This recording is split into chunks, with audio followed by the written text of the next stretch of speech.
आज की इस वीडियो में आज मैं प्रश्नावली 4 के प्रश्नों को बताने वाला हूं। तो प्रश्नावली 4 के आगे के प्रश्नों को बताऊंगा। इससे पीछे के जितने भी प्रश्न है वो पूरा बन चुका है, और साथ ही साथ इससे पीछे के अगर अध्याय को भी देखना है तो आप उसको भी देख सकते हो।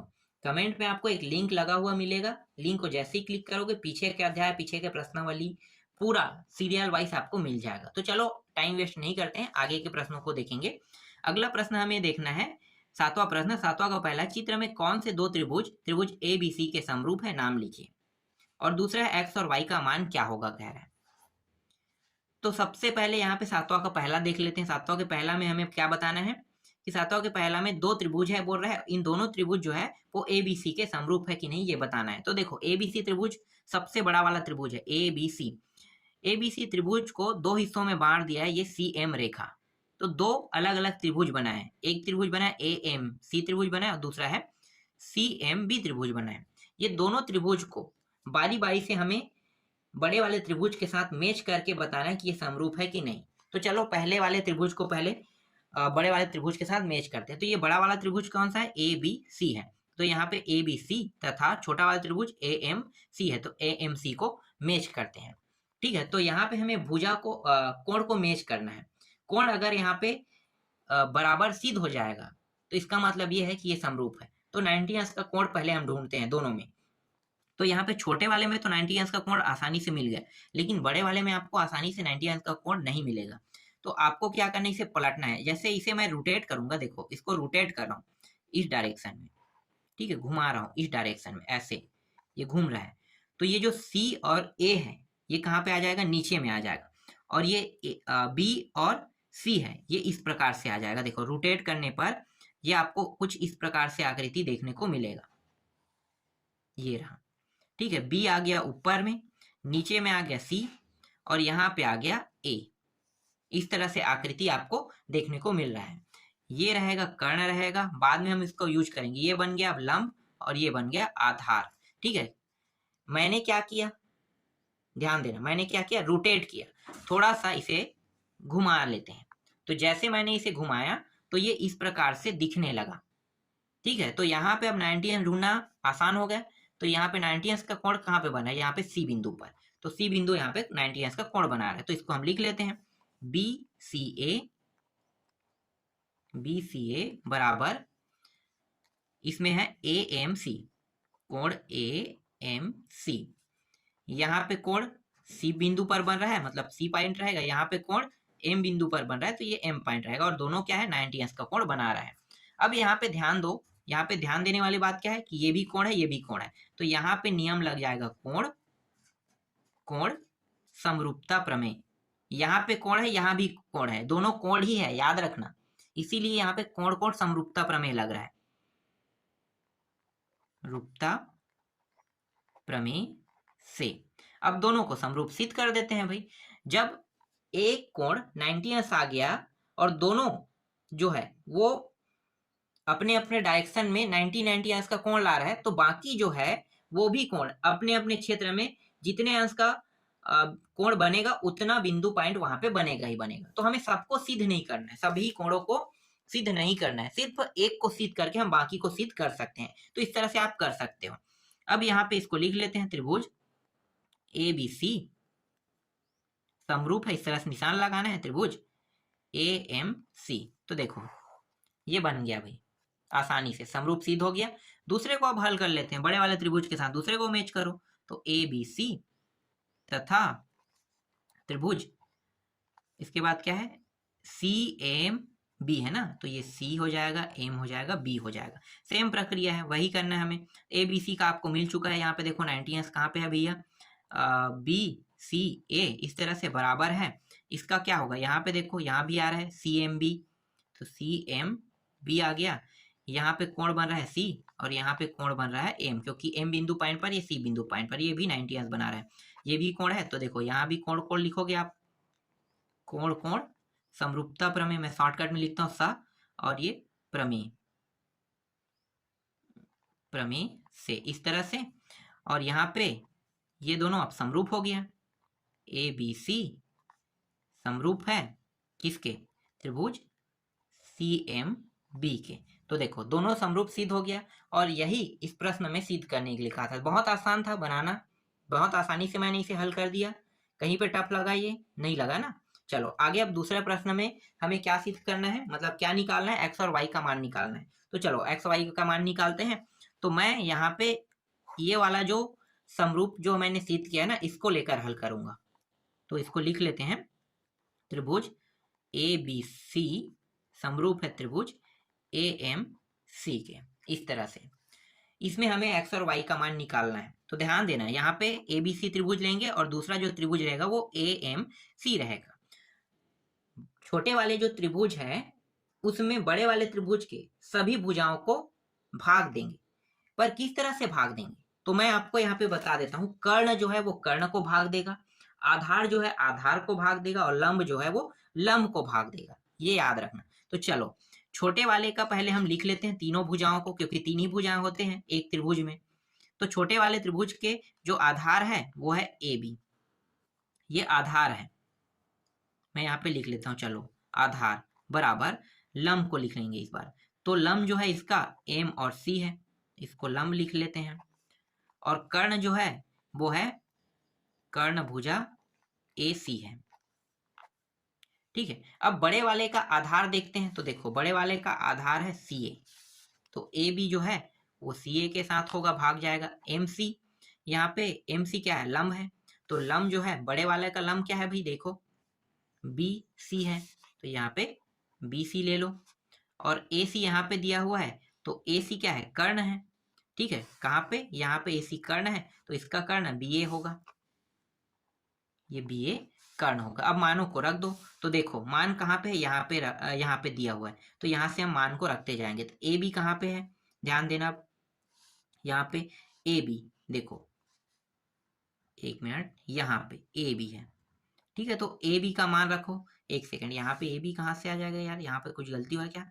हाँ, यहाँ पे गलती क्या हुआ है, देखो ए बी नहीं रहेगा, ये ए एम रहेगा। आधार जो है ए एम, यहाँ पे ये एम आधार है, लंब है, सी एम है। अगर गलती हुआ होगा तो सुधार लेना, ठीक है। ए एम आधार, लंब है सी एम, और कर्ण है ए सी। सबसे बड़ी भुजा जो होता है हमेशा कर्ण ही होता है, तो सबसे बड़ी भुजा है ए सी, ये कर्ण है। अब इनके मानों को रखो। यहाँ पे एम का मान कितना है, एम का मान वाई है, तो यहाँ पे मैं वाई रख लेता हूँ। एम का मान वाई है तो वाई रख लेता हूँ, और सी ए का मान रखते हैं। तो सी ए का मान देखो, सी ए का मान एक्स है, तो ये रहा एक्स। इसके बाद एम सी का मान देखो, तो कहाँ पे है भैया एम सी, ये रहा एम सी। एम सी का मान 12, तो यहाँ पे 12 रखेंगे। बी सी का मान देखो, बी सी का मान कहाँ पे है, ये रहा बी सी, कितना है 20, 20 हो गया।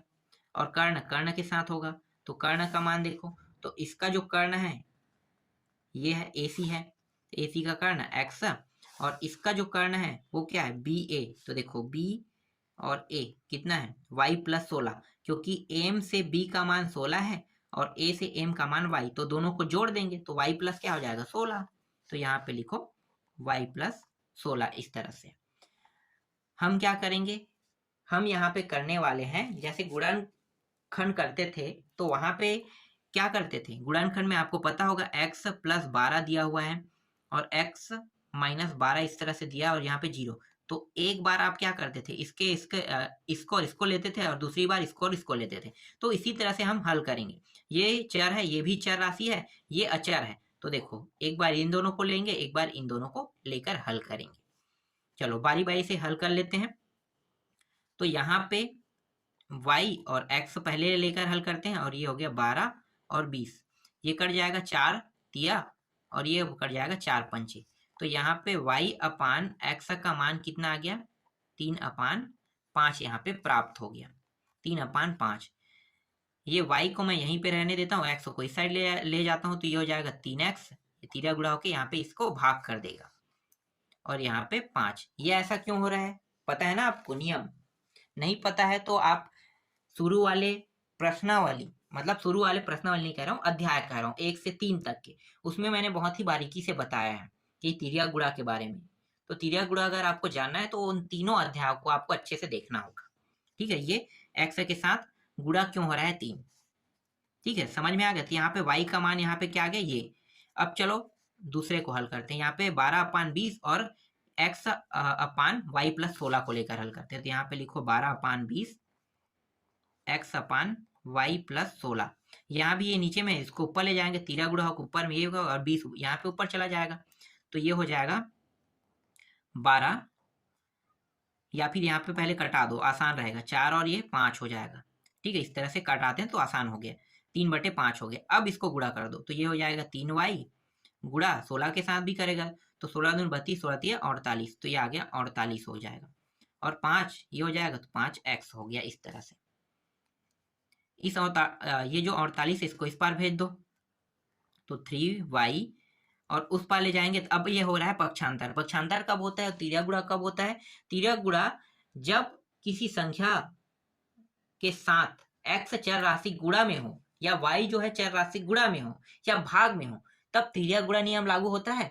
और जोड़ने और घटाने के रूप में चर राशि के साथ कोई मान हो तब पक्षांतर नियम होता है। तो देखो यहाँ पे जोड़ने और घटाने के रूप में है और यहाँ पे गुणा और भाग के रूप में था, इसलिए ये तिर्यक गुणा हुआ। और यहाँ पे घटाने के रूप में, जोड़ने के रूप में है या घटाने के रूप में रहेगा तो पक्षांतर होगा। तो यहाँ पे जोड़ने के रूप में, इसलिए ये उस साइड जाके क्या हो जाएगा, माइनस हो जाएगा। 5x माइनस 48 ये हो जाएगा। या आप यहाँ पे रहने दो, कुछ नहीं करते हैं, चलो डायरेक्ट मान रख देते हैं। ठीक है, कुछ नहीं करेंगे, यहाँ पे ज्यादा आसान रहेगा मानों को रखना। ये पहला समीकरण दे दो तो y के मान को हम कहाँ पे रखेंगे, यहाँ पे समीकरण 2 में रखेंगे। समीकरण 2 में रख दो तो ये हो जाएगा 3 और यहाँ पे 3x अपान 5 प्लस यहाँ पे 48 दिया तो 48 बराबर 5x। यहाँ पे कुछ कट रहा है क्या? नहीं कट रहा है, यहाँ पे सिर्फ गुणा हो रहा है। तो ये हो गया 3 तिया 9x प्लस नीचे में कितना है 5 और यहाँ पे 48 के नीचे में कुछ नहीं, मतलब क्या 1 है, तो बराबर करेंगे तो 1 का ऊपर नीचे गुणा यहाँ पे हो जाएगा तो ये 9x अपान 5 का 5 रहेगा और ये 5 यहाँ पे ऊपर नीचे गुणा करेगा तो ये हो जाएगा 48 गुणित 5 और नीचे में भी 5, इस तरह से, और ये हो गया 5x। ठीक, यहाँ तक समझ में आ गया। चलो आगे हल करेंगे और जो बाकी है उसको भी देखते हैं। हाँ, अब यहाँ पे देखो, पहले मैं आपको यहाँ पे दिखा देता हूँ, उसके बाद आगे बढ़ेंगे। यहाँ पे नीचे में देखो हर जो है दोनों का बराबर है, तो आप इसको एक बार लिख सकते हो। और ये हो गया 9x प्लस 48 गुणित 5 लिख लेते हैं इसको, और ये हो गया 5x। ये नीचे में हर है, इसको हटाएंगे तो ये ऊपर में चला जाएगा, तिर्यक गुणा के रूप में 5 को गुणा करेगा तो 5 को गुणा करेगा तो ये होगा 5 पंचे 25, 25x हो गया। ऊपर में 9x बचा हुआ था और ये 48 गुणित 5 बचा हुआ था। इस तरह से ये 9x है, इसको इस साइड ले आते हैं तो ये हो जाएगा 25x, यहाँ पे आके माइनस हो जाएगा क्योंकि प्लस में था, और यहाँ पे बचेगा 48 गुणित 5 बचेगा, घटाएंगे तो 16x बचेगा और ये हो गया 48 गुणित 5। इस तरह से यहाँ पे देखो 16 क्या है, गुणा के रूप में है। गुणा के रूप में इसका मतलब ये है कि ये तिर्यक गुणा के रूप में नीचे चला जाएगा, तो यहाँ पे 48 गुणित 5 अपान ये 16 हो जाएगा। 16 के पहाड़ा पढ़ो तो 16 का पहाड़ा अगर हम पढ़ते हैं तो 16 दूनी 32 और 16 तिया 48, 3 आएगा। 16 एकम 16 तिया, 3 बार में कट गया तो x बराबर 3 गुणित 5, तो x का मान कितना प्राप्त हो गया, 15 यहाँ पे प्राप्त हो गया। ठीक है, तो x का मान यहाँ पे कितना प्राप्त हो रहा है, x का मान यहाँ पे प्राप्त हो रहा है 15 प्राप्त हो रहा है। अब y का मान निकाल लेते हैं, तो y का मान कैसे निकालोगे, वापस आते हैं भाई प्रश्न में। देखो यहाँ पे 2 समीकरण है, पहला समीकरण और दूसरा समीकरण। इन दोनों में से किसी में भी y के मान x के मान को रख दो, आसानी से y का मान निकल जाएगा। तो मैं रख देता हूँ यहाँ पे पहला में y बराबर 3x अपान 5 में। तो यहाँ पे मुझे y का मान निकालना है, तो y बराबर 3x अपान 5 था, यही था पहला समीकरण। तो x का मान रखूंगा तो यहाँ पे y बराबर 3 गुणित x का मान 15 और यहाँ पे 5, 5 एकम 5 दिया तो y बराबर यहाँ पे कितना प्राप्त हो गया, y बराबर यहाँ पे 9 प्राप्त हो गया। यही क्या है, इसका आंसर है। देखो बहुत आसान था हल करना, अगर इस तरह से हल करोगे तो आसानी से आंसर आ जाएगा। मैं यहाँ पे हल को बस थोड़ा सा फास्ट किया हूँ, बाकी चीजों को थोड़ा सा स्लो किया हूँ। ठीक है, आगे बढ़ते हैं। इसके बाद 8वां प्रश्न में आते हैं। 8वां प्रश्न क्या है भाई, तो देखो 8वां प्रश्न में दिया हुआ है ABC और BDE 2 समबाहु त्रिभुज है, इस प्रकार है कि D भुजा BC का मध्य बिंदु है। त्रिभुज ABC और BDE के क्षेत्रफलों का अनुपात है। यहाँ पे कुछ मान दिए हुए हैं, इनमें से एक ऑप्शन इसका आंसर होगा, तो वही ऑप्शन हमें ढूंढना है। तो चलो पहले चित्र बना लेते हैं, जैसा कहा है वैसा ही चित्र बनाएंगे। ठीक है, तो चित्र कैसे बनाना है, यहाँ पे कह रहा है कि ABC और दो त्रिभुजों का जिक्र किया है। तो पहले बड़ा वाला त्रिभुज पहले बना लेते हैं, क्योंकि ABC बड़ा वाला त्रिभुज है, इसके मध्य बिंदु जो है वो D बिंदु है। तो यहाँ पे मैं ले लेता हूँ A, ये B रहेगा और ये C रहेगा, मध्य बिंदु जो है ये D है। ठीक है, तो D को लेते हुए एक और त्रिभुज बना है इस तरह से, और ये E है इस तरह से। तो DBE इस तरह से एक आपको दूसरा और त्रिभुज देखने को मिलेगा। तो चलो इसको हल करते हैं, समय वेस्ट नहीं करेंगे, बहुत आसान प्रश्न है। यहाँ पे ये त्रिभुज और ये त्रिभुज बस आकृति में छोटा बड़ा है, लेकिन दोनों त्रिभुज जो है वो समबाहु त्रिभुज है, और समबाहु त्रिभुज का मतलब होता है सभी भुजाएं बराबर होना। तो सभी भुजाएं बराबर है तो इसके कोण भी क्या होंगे, बराबर होगा डेफिनेटली। मतलब ये सर्वांग सम भी है और समरूप भी है, दोनों। जो सर्वांग सम होगा, सॉरी यहाँ पे एक चीज मैं गलत बता रहा था, सर्वांग सम नहीं, ये सिर्फ समरूप होगा। सर्वांग सम के लिए दोनों त्रिभुजों की भुजाएं बराबर होना चाहिए। मान लो इसकी एक भुजा 4 है तो इसकी भी भुजा 4 होनी चाहिए, लेकिन ये तो छोटा है तो 4 नहीं होगा, 2 ही होगा। ठीक है, आधा हो रहा है तो 2 होगा, स्वाभाविक समझो। तो ये सिर्फ समरूप हो सकता है, सर्वांग सम नहीं हो सकता। समरूप और सर्वांग सम के बारे में मैंने बहुत बारीकी से बताया, पीछे के वीडियो में आपको देखने को मिल जाएगा। आगे और प्रश्न होगा तो उसमें भी आपको बताऊंगा, अगर ये समझ में नहीं आएगा तब। ठीक है, चलो हल करते हैं। यहाँ पे त्रिभुज को ले लेते, त्रिभुज ABC समरूप है, त्रिभुज BDE के समरूप है। अब देखो ABC बड़ा वाला जो त्रिभुज है उसको देखते हैं, तो सबसे बड़े वाला भुजा देखो, ये भुजा है, बड़े वाले त्रिभुज का भुजा क्या है, B और C। तो यहाँ पे लिखो BC बराबर है। BC भुजा किसके बराबर है, देखो ये जो D बिंदु पॉइंट है इसे BC भुजा को दो हिस्सों में बांट रहा है। तो एक हिस्सा BD बना और दूसरा हिस्सा DC बना। अब यहाँ पे चुकी करके लिख लो, BD जितना है उतना ही क्या होगा, DC होगा। एग्जाम्पल के तौर पे मान लो इसको मैं 2 रखता हूं तो ये भी 2 ही रहेगा। इसको अगर 3 रखता हूं इस भुजे को, तो ये भी क्या होगा, 3 रहेगा। दो हिस्सों में बांटेंगे तो दोनों बराबर हैं। तो हम इसको कैसे लिख सकते हैं, इसको हम लिख सकते हैं BC बराबर BD प्लस BD, क्योंकि दोनों बराबर है तो दोनों को अलग अलग ना लिख के एक जैसा लिख लेंगे तो आसान रहेगा। तो एक जैसा लिखेंगे तो ये बन गया, ये हो गया BC बराबर, दोनों जुड़ के 2 BD हो गया इस तरह से। तो जहां पे BC रहेगा उसके स्थान पे हम क्या रखेंगे, 2 BD रखेंगे। ठीक है, अब इस प्रश्न में क्षेत्रफलों का अनुपात का है, तो क्षेत्रफलों के अनुपात का सूत्र लगा देते हैं भाई। क्या होता है, त्रिभुज ABC का क्षेत्रफल, ठीक है, बड़े वाले का है, और छोटे वाले त्रिभुज का क्षेत्रफल क्या होगा, त्रिभुज BDE का क्षेत्रफल। दोनों को बराबर कर लेते हैं।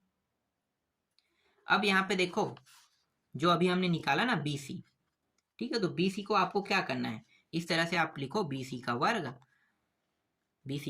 वर्ग।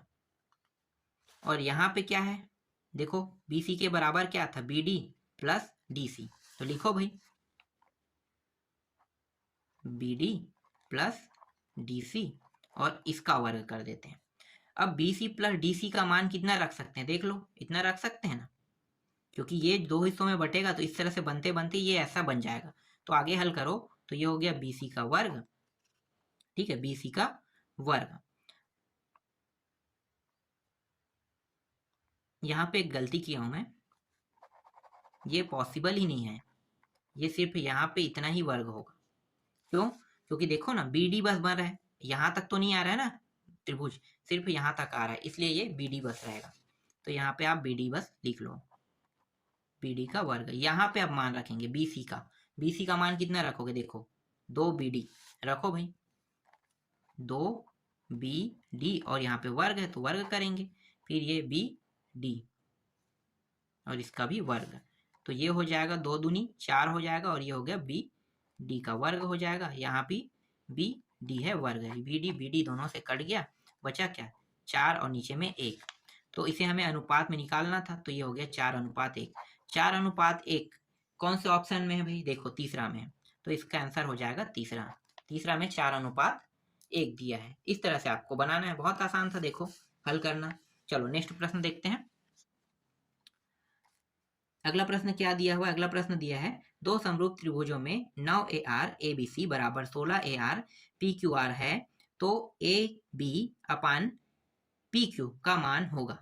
तो मान होगा पूछ रहा है, यहाँ भी 4 ऑप्शन, एक ऑप्शन ढूंढना है हमें। बहुत इजी क्वेश्चन है। चलो मैं इसको भी बताता हूँ आपको कैसे हल करना है। तो देखो आसान प्रश्नों को आसान तरीके से ही हल किया जाता है। तो पहले मैं यहाँ पे चित्र बना लेता हूँ।